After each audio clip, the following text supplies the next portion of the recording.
አርሰናል ከቪታሊቲ ስቴዲየም ሙሉ 3 ነጥብ ይዞ ወጥቷል። አስገራሚ ጨዋታ ነበረ። ትናንትና ቦርመዝን ከሜዳው ውጪ አሸንፏል። ዛሬም የሚደረጉ ጨዋታዎች አሉ። ማንቸስተር ዩናይትድ ከሌድስ፣ ሊቨርፑል ከፉላም፣ በተለይ ደግሞ የዕለቱም ትልቁ ጨዋታ ከሳምንቱ ትልቅ መርሃ ግብሮች መካከል አንደኛው ማንቸስተር ሲቲ ከቼልሲ የሚያደርጉት ጨዋታ ስለ ሁለቱ የቼልሲና የማንቸስተር ዩናይትድ አሰልጣኞች የምናነሳቸው ጨዋታውንም በተመለከተ የሚነሱ ነጥቦች አሉ። አብራችሁን ቆዩ።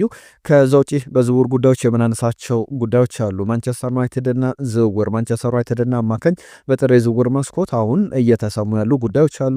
ስካይ ስፖርት፣ ሌሎችም ብዙ መገናኛዎች ይዟቸው ወጡ ጉዳዮች አሉ። ከብራይተን ጋር በተያያዘ ብራይተን አሁንም በካርሎስ ባሌባ ጉዳይ ምላሹን ሰጥቷል። የብራይተን ሰዎች እያነሷቸው ያሉ ጉዳዮች አሉ። ማንቸስተር ዩናይትድ ቤትም ያለመረጋጋቶች እንዳሉ እየተመለከተ እንገኛለን። የቼልሲ አሰልጣኝ ቁጥር፣ የማንቸስተር ሲቲ ዝውውሮችን የተመለከቱ ጉዳዮችን እናነሳለን። ሰላም ጤና ይስጥልን። የተወደዳችሁ ስፖርታዊ ጉዳዮቻችን ተጀምሯል። ቤስት ስፖርት ላይ ትገኛላችሁ። ቻናላችንን ሰብስክራይብ እያደርጋችሁ ቤተሰብነታችሁን አሳዩን። ይህንን ቪዲዮ ላይክ አድርጋችሁ እንድትጀምሩም አስቀድሜ ላስታውሳችሁ። ቤስት ስፖርትን እንግዲህ ሰብስክራይብ እንድታደርጉ ምንለው አሁን 159,000 ተከታዮች ሰብስክራይበሮች አሉን። አሁን ከዛ ከፍ ብለን ቻናላችንን በደንብ ማሳደግ አለብን። አሁንም የእናንተ ኃላፊነት ነው። በቀጥታ ወደ ጉዳዮቻችን እናልፋለን። ትናንትና ግምቶቻችሁን ላኩልን ብለን ነበር። በርካታ ግምቶች መጥተውልናል። ዛሬም የምናነሳቸው ጨዋታዎች ላይ ግምቶቻችሁን ላኩልን። ማንቸስተር ዩናይትድ ከሊድስ ለስንት ይጠናቀቃል? የሲቲና የቼልሲ ጨዋታስ? ሊቨርፑልስ ከአቻ ውጤት በኋላ ዳግም ወደ ድል ይመለሳል ወይ? እስቲ ግምቶቻችሁን ላኩልን። በቀጥታ ወደ ጉዳዮቻችን እንለፍና የእናንተን መልእክቶች ወደ በኋላ ላይ የምናነሳ ነው የሚሆነው። ከምናነሳቸው ጉዳዮች መካከል ትናንትና የተደረጉ ጨዋታዎች ነበሩ። በስፔን ባርሰሎና፣ በእንግሊዝ አርሰናል ያደረጓቸው ጨዋታዎች ትኩረትን የስቡ ነበር። አርሰናል ከቦርመዝ የነበረው ጨዋታ 3-2 በሆነ ውጤት ተጠናቋል። በዚህ ጨዋታ ላይ በኤቫን ኒልሰን አማካይነት ገብርኤል ማጋሌሽ ተሳስቶ ጨዋታው 1-0 በቦርመዝ መሪነት ጀምሮ ነበር። ገና የመጀመሪያው ደቂቃ ላይ 10ኛው ደቂቃ ላይ የተቆጠረ ግብ ነበር። ነገር ግን ገብርኤል ማጋሌሽ የሰራውን ስህተት ሚኬል አርቴታም ከጨዋታው መጠናቀቅ በኋላ እንዳነሳው ቁጭቱን ወደ ጥሩ ኢነርጂ ቀይሮታል። ያንን በደንብ ሜዳ ላይ ተመልክተናል። ሚኬል አርቴታ እንዳለውም 16ኛው ደቂቃ ላይ ያንን ኳስ አመቻችቶ ካቀበለ በኋላ በሚገርም ብቃት የሚገርም ግብ አስቆጥሯል። ፖል ሜርሰን የቀድሞ የአርሰናል ተጫዋች ተንታኝ ነው። አሁንም በፑንዲትነት ይሰራል። ጨዋታው ላይ ግብ ሲያስቆጥር ገብርኤል ማጋሌሽ ይህንን ግብ ቪክተር ዮኬሬሽ አስቆጥሮት ቢሆን ኖሮ ምን አይነት አጥቂ ነው ብለን እናወራለት ነበረ የሚል ነገር አንስቷል። ገብርኤል ማጋሌሽ አርሰናልን ካሰ። ከዛ በኋላ የመጀመሪያው አጋማሽ 1-1 በሆነ ውጤት ተጠናቀቀ። በሁለተኛው አጋማሽ ዴክላን ራይስ 54ኛው ደቂቃ ላይ እና 71ኛው ደቂቃ ላይ ግብ አስቆጥሮ በ296 የፕሪሚየር ሊግ ጨዋታዎች ለመጀመሪያ ጊዜ በአንድ ጨዋታ 2 ግቦችን እያስቆጠረበት ጨዋታ ነበረ። ባለፈው ዓመት በቻምፒየንስ ሊግ ሪያል ማድሪድ ላይ 2 ግቦችን አስቆጥሯል። ለዛውም የሚገራርሙ በጣም ቆንጆ የሚባሉ የቅጣት ምቶችን በቻምፒየንስ ሊግ ታሪክም ብቸኛው ነው። በጥሎ ማለፍ ጨዋታዎች ላይ የቅጣት ምት 2 ግቦችን በአንድ ጨዋታ ላይ እያስቆጠረና ዴክላን ራይስ 2 ግቦችን ካስቆጠረ በኋላ ጨዋታው በአርሰናል የበለጠ ቁጥጥር ይጠናቀቃል ተብሎ ሲጠበቅ ኤላይ ጁኒየር ክሩፒ ያስቆጥራት የ76ኛ ደቂቃ ግብ አርሰናል ላይ ትንሽ በመጠኑም ጫና ፈጥራ ነበር። ነገር ግን አርሰናል በመጨረሻም ጨዋታውን ተቆጣጥሮ 3 ነጥብ ይዞ ወጥቷል። አሁን ፕሪሚየር ሊጉን መሪነቱን በደንብ ማጠናከር ችሏል። ዛሬ ማንቸስተር ሲቲ ይጫወታል። በሚኬል አርቴታ ቡድን ውስጥ አንዳንድ ነገሮችን ተመልክተናል። ገብርኤል ማጋሌሽ ትናንትና ግብ አስቆጥሯል። በእንግሊዝ ፕሪሚየር ሊግ ታሪክ እንግዲህ ብዙ ግቦችን ከሚያስቆጥሩ ተከላካዮች መካከል አንዱ ነው። በአርሰናል ቤትም ሎሮ ኮሽሊኒ ብቻ ነው 22 ግቦችን በፕሪሚየር ሊጉ ላይ ያስቆጠረው። አሁን ገብርኤል 20ኛ ግቡ ላይ ደርሷል። ዴክላን ራይስም 9ኛ የግብ ተሳትፎ ነው በያዝነው የውድድር ዘመን ጀምሮ። በኤቨሬቺ ኤዜ በኩል አሁንም በዚህ ጨዋታ ላይ አልተመለከትነውም፣ ተቀይሮም አልገባም። ከኤቨርተን ጋር ምንም ደቂቃ ላይ አልተሰለፈም ነበር። ከብራይተን ጋር በተመሳሳይ ከአስቶን ቪላ ጋርም እንዲሁ አንድም ደቂቃ ወደ ሜዳ ተቀይሮ እንዲገባ ድል አልተሰጠው። በተቀያሪ ወንበር ላይ ግን ጨዋታውን ጨርሷል። ትናንትናም የቦርመዝ ጨዋታ ላይ ተመሳሳይ ነገር የተመለከትንበት ነው። አሁን አርሰናል ወደ ዋንጫ ትክክለኛ ጉዞ እያደረገ እንዳለ በትክክል መነገር ይቻላል። ጨዋታውን እንደተመለከታችሁት ሀሳቦቻችሁን ላኩልን። ከአርሰናል ጋር በተያዘ የ2003 የ2004 የኢንቪንዚብል ሲዝን የኢንቪንዚብል ቡድን አባላት እንግዲህ በመጀመሪያዎቹ 20 ጨዋታዎች በፕሪሚየር ሊጉ ላይ 46 ነጥቦችን ሰብስበው 36 ግቦችን አስቆጥረው 13 ግቦች ተቆጥሮባቸው ነበረ። ቲየሪ ሄንሪ፣ ዴኒስ ቤርካምፕ፣ ሶል ካምቤል የነበሩበት ቡድን 2025/26 ላይ ደግሞ አሁን በያዝነው የውድድር ዘመን አርሰናል 20 ጨዋታዎችን አድርጎ 48 ነጥቦችን ሰብስቧል። 40 ግቦችን አስቆጥሯል። 14 ግቦች ብቻ ተቆጥረውበታልና በጣም አስገራሚ ጉዞ ላይ እንዳለ የሚኬል አርቴታ ቡድን መመልከት መነገር ይቻላል። ማርቲን ኦዴጋርድ፣ ቡካዮ ሳካም፣ ኑኒ ማዱኬ ትናንትና የሚገርም ነበሩ። ለራይስ ግን ራይስ ቤቢ የሚለው ሙዚቃ መከፈት ነበረበት። ትናንትና ድንቅ ነበረ። ከጉዳት መልስ 2 ግቦችን አስቆጥሯል። ከባለፈው ዓመት አሁን አርሰናል 15 ንጹህ ነጥቦችን ሰብስቧል። በሁሉም ውድድሮች ላይ 7ኛ ተከታታይ ድሎችን አስመዝግቧል። ክለብ ብሩገ፣ ወልቭስ፣ ኤቨርተን፣ ክሪስታል ፓላስ፣ ብራይተን፣ አስቶን ቪላ እና ቦርመዝ በቀጣይ ደግሞ የሊቨርፑል ጨዋታ ይጠበቃል። ስለ ሊቨርፑል ጨዋታ 2 ጉዳዮችን ላንስ። የአርሰናል ደጋፊዎች በቀጣይ በኤምሬትስ ስቴዲየም በመጪው ሐሙስ የሚደረገውን ጨዋታ ከወዲሁ እየተዘጋጁበት ይገኛሉ። ባለፈው የቶትናም ሆትስፐር ጨዋታ ላይ አንድ ቲፎ ወይም ደግሞ የኮሪዮግራፊ አይነት ነገር ከስቴዲየሙ ጀርባ ትልቅ ምስሎችን አሰርተው በጣም ደማቅ ድባብን ፈጥረው ነበረ። አሁንም ለዋንጫው ትክክለኛ አስተዋጽኦ የሚያደርገው ጨዋታ የሊቨርፑል ጨዋታ ነውና በኤምሬትስ ስቴዲየም ሊቨርፑልን ለማሸነፍ እንደዚህ አይነት ነገሮች ከጎሉ ጀርባ ብቻ አይደለም በሁሉም የስቴዲየሙ ክፍሎች ላይ ለማዘጋጀት ጥረት እያደረጉ እየተዘጋጁበት ይገኛሉ የሚሉ ጉዳዮችን ሰምተናል። ከአርሰናል ጋር በተያዘ ሁሉም 3-2 ጨዋታው ተጠናቋል። ጨዋታውን እንደተመለከታችሁት ከአስቶን ቪላ ጋር በተያዘ 3-1 በሆነ ውጤት አሸንፏል። ኦሌ ዋትኪንስ 46ኛው ደቂቃ ላይ በመጀመሪያው አጋማሽ እንዲሁም ማኬን 2 ግቦችን አስቆጥሮ ሞርጋን ጊብስ ዋይት ለኖቲንጋም ፎረስት ግብ ያስቆጠርም ጨዋታው 3-1 በሆነ ውጤት ተጠናቋል። በርኔ በብራይተን 2-0 ተሸንፏል። በአስገራሚ ሁኔታ የወልቭስን ነገር እንንሳ። ወልቭስ በፕሪሚየር ሊጉ ለመጀመሪያ ጊዜ ከአፕሪል 2025 በኋላም ለመጀመሪያ ጊዜ 3 ነጥብ አገኘ፣ ጨዋታ ማሸነፈ። በጣም የሮብ ኤድዋርድስ ቡድን ለሳቸውም እፎይታ በጣም ትልቅ ሪሊፍ ነው ብሎ መናገር ይቻላል። አስፈላጊ 3 ነጥብ ይዞ ወጥቷል። ከዌስትሃም ጋር ያደረጉትን ጨዋታ 3-0 በሆነ ውጤት አጠናቋል። ለመጀመሪያ ጊዜ 3 ነጥብ ያገኙበት ጨዋታ ነው። በቀጣይ ምናልባት መንሰራራት የሚቻል ከሆነ በወልቭስ በኩል የምንመለከተው ነው የሚሆነው። የባርሰሎናን ጨዋታ እናንሳ ባጭሩ። ትናንትና ከነበሩ መርሃግብሮች መካከል አንደኛ ነው። ኤስፓኞልና ባርሰሎና የካታላን ደርቢ አድርገው ነበረ። ኤስፓኞል ለመጨረሻ ጊዜ ባርሰሎናን 2009 ሊዮኔል ሜሲ በነበረበት ወቅት ላይ ማሪሲዮ ፖቼቲኖ በወቅቱ የቡድኑ አሰልጣኝ ነበሩ። ይህንን ጨዋታ ያሸነፉበት ጊዜ ይታወሳል። በሳቸው የአሰልጣኝነት ዘመንም ባርሰሎና ተሸንፎ ነበረ። 2009 ላይም እንዲሁ በተመሳሳይ ኤስፓኞል በባርሰሎና በኩል የነበረውን ጨዋታ ኤስፓኞል አሸንፎ ነበረ። ትናንትና ግን በዚህ ጨዋታ ላይ በጣም ማሸነፍ የሚገባውን ጨዋታ ባርሰሎና 2-0 በሆነ ውጤት አሸንፏል። ሮበርት ሌቫንዶቭስኪ እንዲሁም ደግሞ ዳኒ ኦልሞ የባርሰሎናን 2 ግቦች 86 እና 90ኛው ደቂቃ ላይ ጨዋታው ካለቀ ከተጠናቀቀ በኋላ ያስቆጠሩ ተጫዋቾች ነበሩ። ከባድ ጨዋታ ነበረ። የኤስፓኞሉ አሰልጣኝ የሰጡት አስተያየት አለ።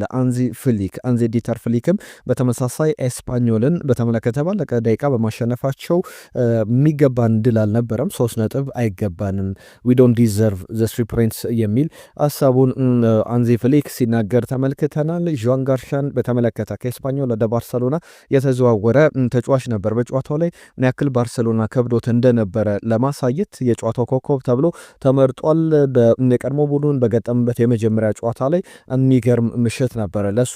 ነገር ግን አንዳንድ ጊዜ ደጋፊዎች ተቃውሞ ሲያሰሙ ለተጫዋቾች እንደ ትልቅ ኢነርጂ ይሆናልና በጨዋታውም ላይ ያንን ተመልክተናል ማለት ይቻላል። አይጥ እያሉ የአይጥ ምስሎችንም በፎጣ ላይ አሰልተው ዣን ጋርሻ ይሁዳ የሚለውን ስም ትተው አይጥ እያሉ ሲዘምሩለት ነበረ። በዚህ ጨዋታ ላይ ያንን ተመልክተናል። ኤስፓኞሉ ማኔጀር ማኑኤል ጎንዛሌዝ እንዲሁ በጣም ተበሳጭቻለሁ፣ ማሸነፍ ይገባን ነበር፣ 3 ነጥብ ይገባን ነበር የሚል አስተያየታቸውን ሰጥቷል። ትናንትና ላሚን ያማል ጨዋታው ከተጠናቀቀ በኋላ ከዚህ በፊት አንስተነዋል አማዶ ኦናና ገብርኤል ማጋለሽ አድርገውት ነበር። የሼፊልድ ተጫዋቾችም ያንን ሲያደርጉ ነበር። አማዶ ኦናና አደረገ። ከዚህ በፊት አርሰናልና ማንቸስተር ዩናይትድን ባሸነፉበት የአስቶን ቪላ ጨዋታ ላይ 1 ጣቱን አወጣ፣ 2 ጣቱን አወጣ፣ 3 ጣቱን አወጣና ወደ ኪሱ ከቶ 3 ነጥብ ይዘን ወጣን የሚል መልእክት ነበረው። ጋብሪኤል ማጋሌሽ ባለፈው ሳምንት አድርጎት ነበር። ከጋብሪኤል ማጋሌሽ በኋላ ደግሞ የሼፊልድ ዩናይትድ ተጫዋቾች አድርገውት ነበር። ትናንትና ደግሞ ላሚን ያማል ያንን ሲያደርግ ተመልክተናል።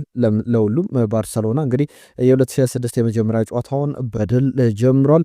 ዛሬም በላሊጋው ላይ ሪያል ማድሪድ የሚያደርገው ጨዋታ ይጠበቃል። ምሽት 12 ሰዓት ከሩብ ሲል ከሪያል ቤቲስ ጋር በላሊጋው ላይ ይጫወታል። በእንግሊዝ ፕሪሚየር ሊግ ዛሬ የሚደረጉ ጨዋታዎችን እንመልከት። ሊድስ ዩናይትድ ከማንቸስተር ዩናይትድ የሚያደርጉ ጨዋታ ስለ ስንት ይጠናቀቃል? ግምቶቻችሁን ላኩልን።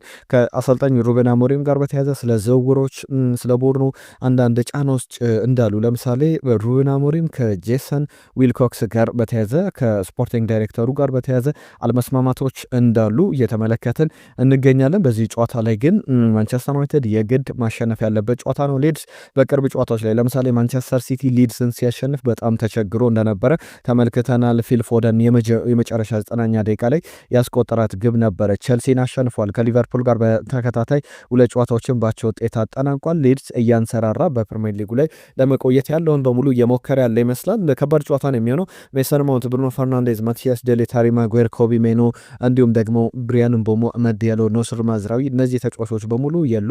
ምንም አይነት አዲስ ተጫዋች የለም ያገገመ ከጉዳቱ የሚል ለጨዋታውም ይደርሳል ብዬ የመጠበቀው ተጫዋች የለም ሲሉ ነበር ሩበን አሞሪም። ከዝውውሩ ዜናዎች ጋር በተያዘ መለስ ብለን አሰልጣኙ የሰጡትን አስተያየት ትናንትና አንስተናል። ስለ ዝውውሮችም ዩናይትድን በተመለከተ እናነሳለን።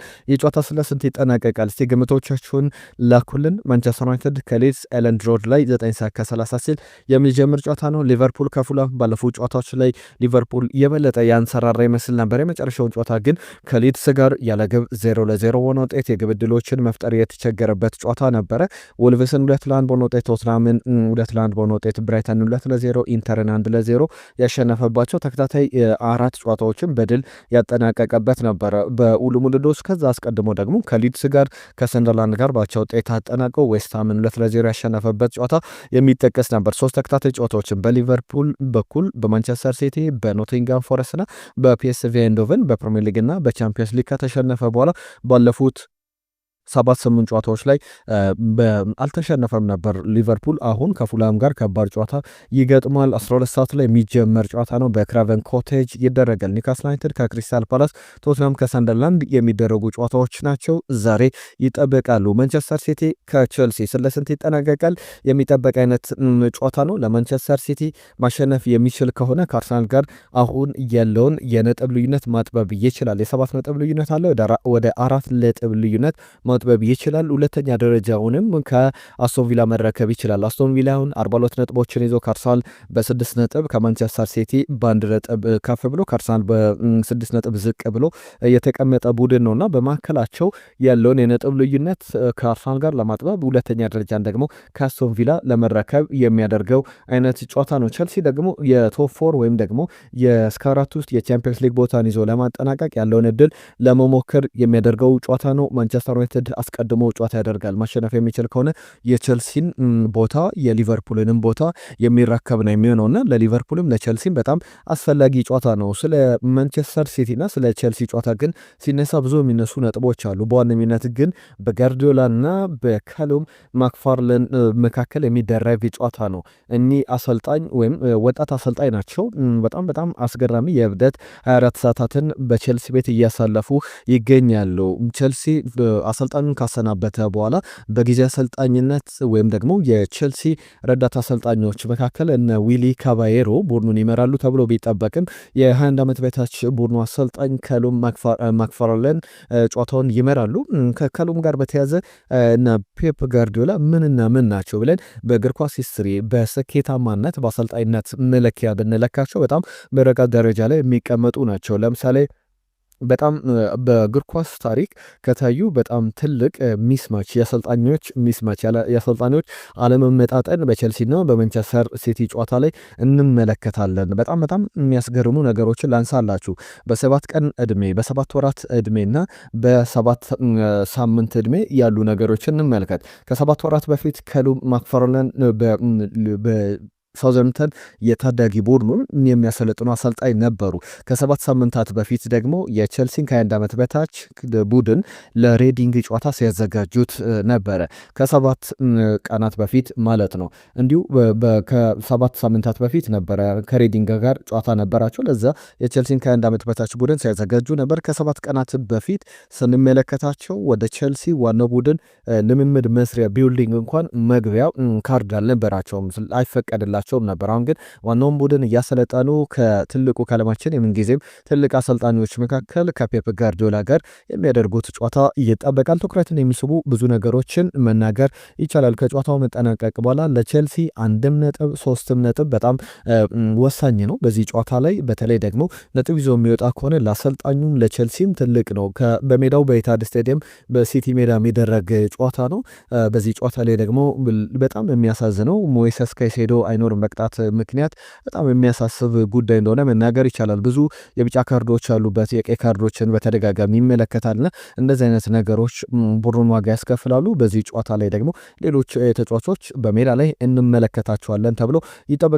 እነዚህ ጉዳዮች የሚነሱ ናቸው። ከቼልሲና ከማንቸስተር ሲቲ ጨዋታ ጋር በተያዘ ሌሎች ነጥቦችን እናንሳ። ዛሬ ከሚደረጉ ጨዋታዎች ውጪ በሌሎች ሊጎችም የሚጠበቁ መራገሮች አሉ። ትናንትና በአፍሪካ ዋንጫ ሱዳን አስገራሚ ፈተና ነበረባት። ከሴኔጋል ጋር መምራት ችላ ነበረ። ነገር ግን ሴኔጋል የኋላ 3 ግቦችን አስቆጥራ 3-1 በሆነ ውጤት አብደላ 6ኛው ደቂቃ ላይ አስቆጥሮ ነበረ። በሴኔጋል በኩል ግን በሁለት ግቦችም እንዲሁም በ77ኛው ደቂቃ ላይ ባስቆጠራት ግብ 3-1 በሆነ ውጤት አሸንፏል። ሌላ ድራማዊ ክስተት የነበረው ጨዋታ የማሊና የቱኒዚያ ጨዋታ ነው። 1-1 በሆነ ውጤት በመደበኛው ደቂቃ ላይ ተጠናቋል። በማሊ በኩል በቀይ ካርድ ተጫዋች ወጥቶባቸው ነበረ። 26ኛው ደቂቃ ላይ ወዮ ኩሊባሊ በቀይ ካርድ ከወጣ በኋላ አብዛኛውን ደቂቃዎች በጨዋታው ላይ እንግዲህ በኤክስትራ ታይሙም ጭምር ያለ ሙሉ ተጫዋች ነበር፣ አልተጫወቱም። ሙሉ ተጫዋቾች አልነበሯቸው። በጎዶ ልጅ ሲጫወቱ ነበረ ማለት ይቻላል። በቁጥር አንሰው ነበረ ሜዳ ላይ ግልጋሎት ሲሰጡ የነበሩት። ከዛ በኋላ ግን ግብ ተቆጠረባቸው። ቻውት በቱኒዚያ በኩል 88ኛው ደቂቃ ላይ ግብ ያስቆጥርም። ላሳን ሲኒያኮ ወደ ማንቸስተር ዩናይትድ በነፃ ዝውውር በቀጣይ ይመጣል ተብሎ ስሙ ሲያዝ እየሰማ ነው የምንገኘው። አጥቂ ነው። ግብ አስቆጥሮ ማሊን ታደገ። በመለያ ምቶችም 3-2 በሆነ ውጤት ማሊ አሸንፋለች። ዛሬም በአፍሪካ ዋንጫ ላይ የሚጠበቁ ጨዋታዎች አሉ።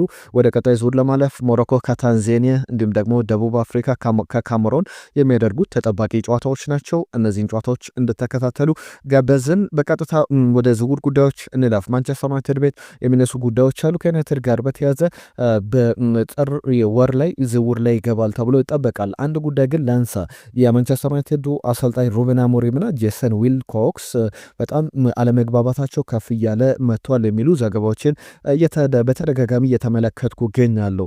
ይህንን ጉዳይ በስፋት በሌሎች ቪዲዮቻችን ላይ መለስ ብለን እናነሳዋለን። በማንቸስተር ዩናይትድ ቤት የዴሴምበር ወር የወሩ ምርጥ ተጫዋች ተብሎ አይደን ሄቨን ተመርጧልና ማንቸስተር ዩናይትድን ምናልባት እቅዱን ሊያስቀይር የሚችል አሁን እያሳየ ያለው ብቃት በዚህ የሚቀጥል ከሆነ ለማንቸስተር ዩናይትድ እውነኛ የተከላካይ አማራጭ ሆኖ የሚቀጥል ነው። ብራያን ምቦሞ በኦገስት ወር የመጀመሪያው የዚህ የውድድር ዘመን የማንቸስተር ዩናይትድ የክለቡ የወሩ ምርጥ ተጫዋች ተብሎ የተመረጠ ነበር። ብሩኖ ፈርናንዴዝ ሴፕቴምበር ላይ፣ ኦክቶበር ላይ ብራያን ምቦሞ በድጋሚ ያሸነፈ፣ ማቲያስ ዴላይት ኖቬምበር ላይ፣ አይደን ሄቨን በዲሴምበር ወር የወሩ ምርጥ ተብሎ ተመርጧል። ከአማካኝ ስፍራ ጋር በተያያዘ ማንቸስተር ዩናይትድን በተመለከተ 2 ስሞች በዋነኝነት እየተጠቀሱ ይገኛሉ። አንደኛው ኮንዲሽኖችን ማንቸስተር ዩናይትድ በደንብ እያጤነበት የሚገኘው የካርሎስ ባሌባ ጉዳይ በትልቅ ደረጃ እየተነሳ ይገኛል። ስካይ ስፖርት ነው ታማኒ ከሚባሉ ብዙሃን መገናኛዎች መካከል ስካይ ስፖርት ይዞት የወጣው ዘገባ ማንቸስተር ዩናይትድ ምን አይነት አማራጮች አሉ፣ ምን እድሎች አሉን ካርሎስ ባሌባን ለማስፈረም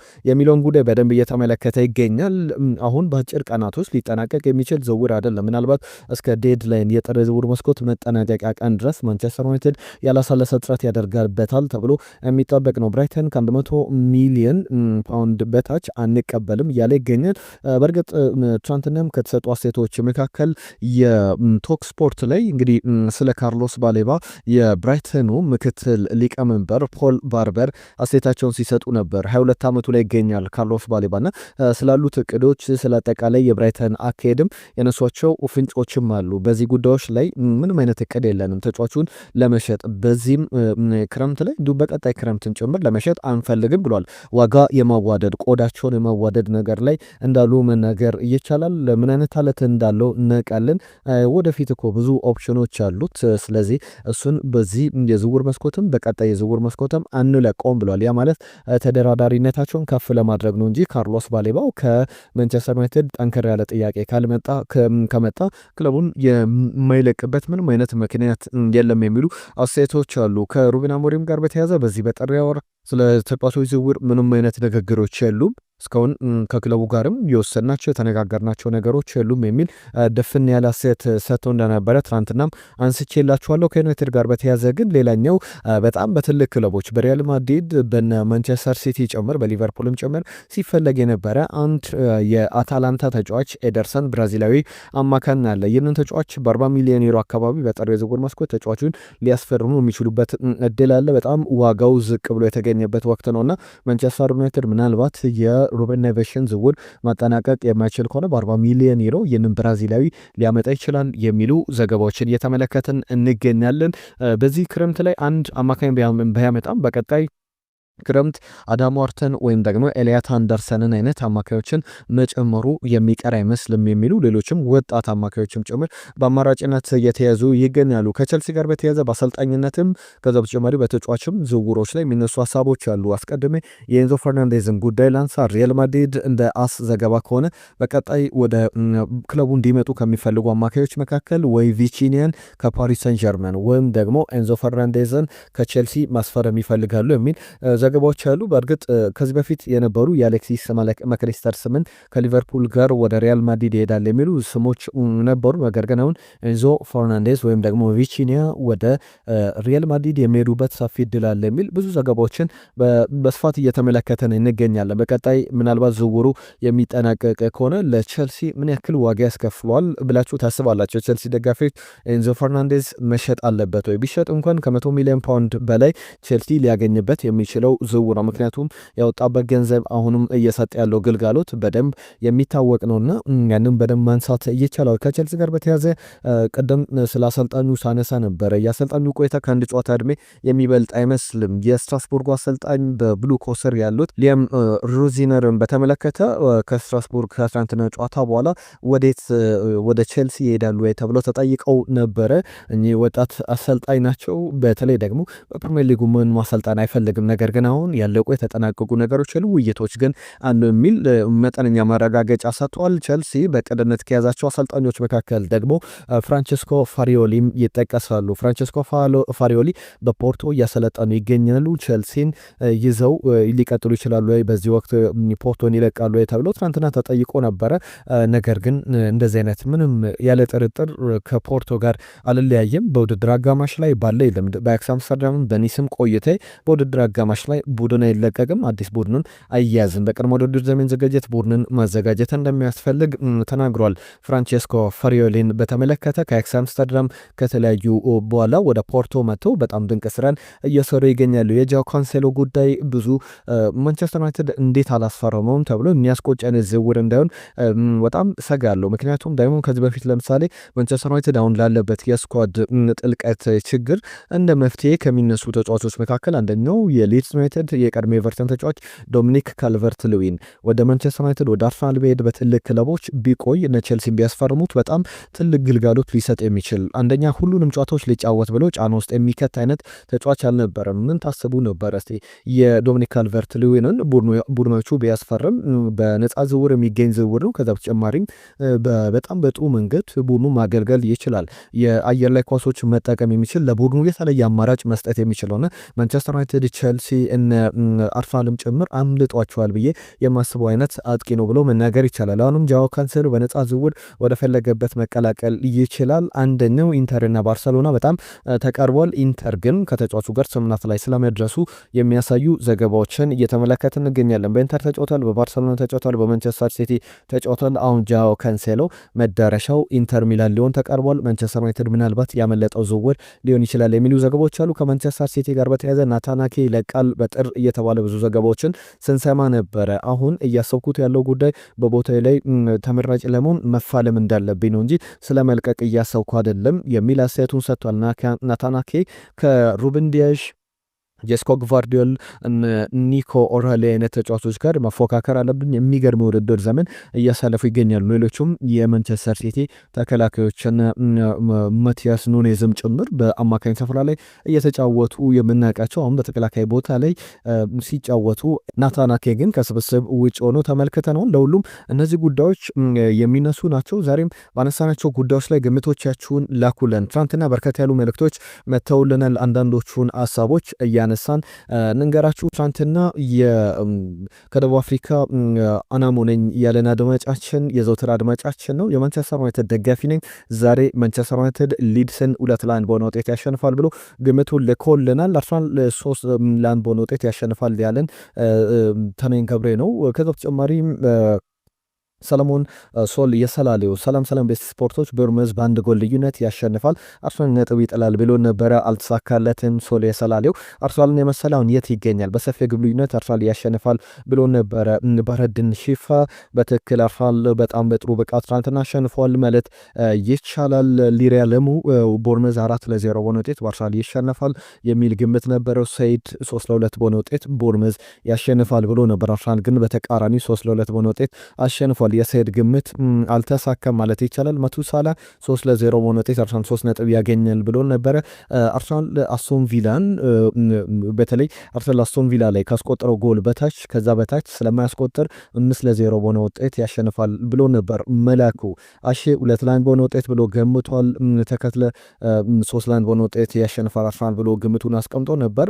ብሩክ ቦርመዝ ቀላል ተጋጣሚ ባይሆንም ዛሬ ሴሜኒዮ ግብ አስቆጥሮ አርሰናል የሚሸነፍ ከሆነ በጣም የተለየ አጋጣሚ ይሆናል። ነገር ግን አርሰናል ያሸንፋል የሚል ግምቱን ልኮልን ነበር። ሴሜኒዮም ግብ አላስቆጠረም። አርሰናል ግን አሸንፏል። ቦርመዝ 2-1 በሆነ ውጤት ያሸንፋል ያለን አድማጫችንም ነበረ። ከዛ ተጨማሪ ቾምቤ አርሰናል 3-1 በሆነ ውጤት ያሸንፋል ብሎ ግምቱን ልኮልን ነበር። አንድም አድማጭ ትናንትና በትክክል ግምቱን መላክ የቻለ አድማጭ የለም። ግርማ አርሰናል 5-0 ያሸንፋል ብሎ ነበር። መላኩ ንጉሴ 5-1 በሆነ ውጤት በቦርመዝ አሸናፊነት አርሰናል ቦርመዝን ያሸንፋል። ቪክተር ዮኬሬሽ ግብ ያስቆጥሯል የሚል መልእክቱ ልኮልናል። ከልብ እናመሰግናለን። አየነው ሙሉዓለም 2-1 በሆነ ውጤት ቦርመዝ ያሸንፋል የሚል ግምቱ ልኮልን ነበር። አየነው ሙሉዓለም በትክክል አልገመተም። አብይ የቦርመዝን ጨዋታ 4-2 በሆነ ውጤት ገምጦ ነበር። በጣም የቀረበ ግምት ነበር ማለት ይቻላል። በላይ ባየሳ 3-1 በሆነ ውጤት እንዲሁ ሌሎችም መዝገቡ 3-0 በሆነ ውጤት የሚል የአርሰናልን ጨዋታ በትክክል የገመቱ አድማጮች አይደሉም። ነገር ግን ግምቶቻቸውን ልከውልናል። ነጂቡም የቸልሲ ጉዳይ በጣም አሳሳቢ ነው፣ ወደ መጥፎ ነገሮች እየሄደ ያለ ይመስላል የሚል ጠቅላላ ያለ መልእክቱን ልከውልናል። ሌሎችም ሱራፌል ሌሎችም አድማጮች መልእክቶቻችሁን ልከዋያችሁልናል። ሰይፈዲን አሊ አስቶን ቪላ 2-1 በሆነ ውጤት ብሎ ነበር። 3-1 አሸንፏል። ብራይተን 2-0 አሸንፏል። የሰይፈዲን ግምት ግን 2-2 በሆነ ውጤት ነበረ። አራቱንም ጨዋታዎች ገምቶ ነበር፣ ነገር ግን በትክክል አልገመተም። ኤኖካሳ ሞሐመድ ሳላ በምርጥ 11 ውስጥ መካተት ነበረበት ብሎናል። በትክክልም በ2025 የነበረው ብቃት ደግሞ እዚህ ቡድን ውስጥ የሚያካትተው እንደሆነ መናገር ይቻላል። ዮን ማሬ አርሰናል በቦርመዝ 2-1 በሆነ ውጤት ይሸነፋል የሚል ግምቱ ልኮልን ነበረ። ስንታየው 6-0 የአርሰናልን አሸናፊነት የገመተ ነበረ። በጣም በርካታ መልእክቶች ነበር የመጡልን። ሙልጌታ ነጂብ ሰንገሮ ከተጨማሪም ሌሎችም እነ ተንሳኤ ግምቶቻችሁ ልከውልናል። ሽመልስም ከኳታር ዷ 3-1 በሆነ ውጤት ብሎ ገምቶ ነበረ። ከደቡብ አፍሪካ ሌሎችም እነ ታሪኩ በአርሰናል በኩል 3-0 በሆነ ውጤት ያሸንፋል የሚል ግምቶቻችሁን ልካችሁልናል። ከልብ እናመሰግናለን። ዛሬስ ቼልሲ ከማንቸስተር ሲቲ፣ ማንቸስተር ዩናይትድ ከሊድስ፣ ሊቨርፑል ከፉላም ስለ ስንት ይጠናቀቃል? ግምቶቻችሁን ላኩልን። ባነሳናቸው ሀሳቦች ላይ መልእክቶቻችሁን ጻፉልን። አብራችሁን ስለነበራችሁ መልእክቶቻችሁን ስለጻፋችሁልን ከልብ እናመሰግናለን። ቤስት ስፖርትን ሰብስክራይብ አድርጎ አሁን 159,000 ሰብስክራይበር አለን፣ ተከታዮች አሉ። ከፍ እያለ ቁጥሩ ማደግ አለበት። እዚህ ቁጥር ላይ ቆሟል። የእናንተን ተሳትፎ የእናንተን ሀሳቦች የእናንተን ተሳትፎ እንፈልጋለን እና ቻናላችንንም ማሳደግ አለብን። ሰብስክራይብ አድርጉ፣ ለወዳጆቻችሁ ሼር አድርጉልን። ከልብ እናመሰግናለን ስለምትከታተሉን። ለዛሬ እዚህ ላይ እንጠነቅቃለን። ነገ በአዳዲስ ጉዳዮች በዝውውር ሀሳቦች ከማንቸስተር ዩናይትድ ከማንቸስተር ሲቲ ከሊቨርፑል ጨዋታ በኋላ በአዳዲስ ጉዳዮች እንመለሳለን። ጤና ይስጥልን።